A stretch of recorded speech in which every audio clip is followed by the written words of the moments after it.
Bonjour. Aujourd'hui, je voulais faire un petit point que je souhaite rapide, on verra ce que ça va donner, sur deux centres et notamment sur ces deux centres quand ils sont non définis. Je vais parler du centre sacral et du centre émotionnel. Alors, mon centre émotionnel est défini et mon centre sacral n'est pas défini. Donc, je ne vais pas évidemment pouvoir parler du centre émotionnel non défini, mais j'ai lu récemment quelque chose et qui m'a interpellée parce que je n'avais pas pris la mesure en fait de ce que ça pouvait représenter pour les personnes qui ont un centre émotionnel non défini. Au niveau de la statistique globale, à peu près 50% de la population a un centre émotionnel défini et 50% de la population a un centre émotionnel non défini. Donc, ce que ça signifie pour les personnes qui ont un centre émotionnel non défini, c'est qu'elles baignent statistiquement dans une ambiance où il y a beaucoup de définitions émotionnelles, beaucoup de gens qui ont une définition émotionnelle, et ce depuis la naissance, forcément. Dans une famille de 4 personnes, statistiquement, il y en a 2 qui sont émotionnelles et 2 qui ne le sont pas. Et évidemment, plus on agrandit les nombres, plus c'est le cas.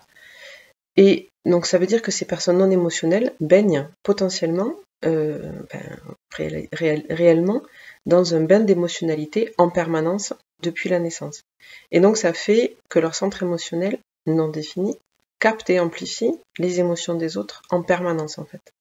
D'où l'intérêt et l'importance pour les personnes non émotionnelles de vraiment régulièrement, au moins une fois par jour, idéalement la nuit, toute la nuit, être seules dans leur aura pour éliminer, pour nettoyer un peu tout ce qu'elles ont capté et amplifié des émotions des autres pendant la journée. Et ça vaut pour les enfants comme pour les adultes, pour tout le monde. Et j'avais pas pris la mesure à quel point cette émotionnalité que moi je vis et qui est naturelle pour moi, qui est pas toujours confortable, mais bon, c'est une réalité à laquelle je suis née, donc je m'y habitue, ça pouvait être un poids que mon système impose aux personnes non émotionnelles autour de moi. Parce que les personnes non émotionnelles captent et amplifient cette émotionnalité, elles la prennent pour elles-mêmes, elles se disent mais pourquoi je suis aussi triste, pourquoi je suis aussi en colère, pourquoi je suis aussi enthousiaste, etc. Parce que quand on n'a pas connaissance du design, on ne se rend pas compte à quel point on baigne tous dans l'aura les uns des autres. Et les personnes non émotionnelles baignent dans un ensemble qui est quand même très très chargé d'émotionnalité. Et c'est complètement naturel, mais c'est aussi complètement naturel de vouloir se détacher de ça, prendre du recul par rapport à ça, et se retrouver dans sa propre aura suffisamment longtemps pour pouvoir décharger son centre émotionnel de tout ce qu'il a reçu et qui n'est pas à lui, et qui le pèse, qui le travaille et qui provoque des sensations qui sont pas agréables et pour lesquelles on n'est pas forcément équipé, d'autant plus quand on n'a pas la conscience de son design, etc. Donc, si votre système émotionnel n'est pas défini, ou si vous connaissez des personnes autour de vous qui ont un centre émotionnel non défini, c'est vraiment important de les encourager à être seuls régulièrement, aussi souvent et aussi longtemps que nécessaire et que possible, pour vraiment pouvoir revenir à leur état naturel, qui est, on compare en général les personnes au centre émotionnel non défini à un lac de montagne, en comparaison avec l'océan et toutes les vagues du centre émotionnel défini. En tant que personne émotionnelle, je peux confirmer que les vagues, c'est tout le temps. Il y a toujours des petites vagues dans un sens ou dans l'autre, ça c'est sûr.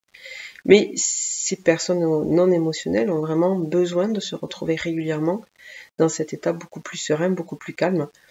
Et d'ailleurs, je pense que on a souvent des personnes qui nous disent « Ah, mon centre émotionnel n'est pas défini, je suis pas censée être émotionnelle, mais c'est bizarre, pourtant je me sens hypersensible, etc. » Alors, diagnostic entre guillemets hypersensible ou pas, peu importe, mais des personnes qui sont vraiment dans une forte empathie, animées d'émotions, etc.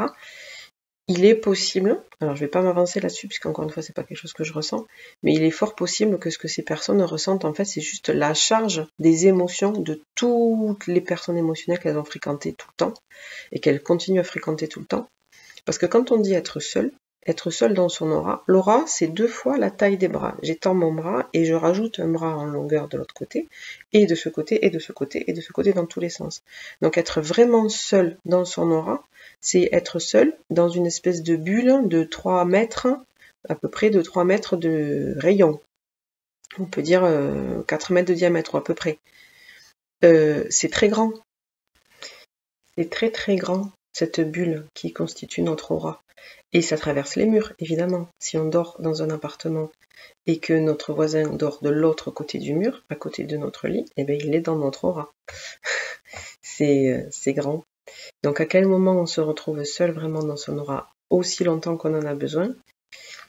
C'est la question que je vous pose et que je vous encourage à vous poser pour que vous puissiez vraiment être bien en vous-même et être vous-même en fait. Et ce que conseillera dans le déconditionnement, c'est de dormir seul pour pouvoir avoir au moins le moment de la nuit où vous vous déchargez et vous vous réveillez vraiment en étant vous-même.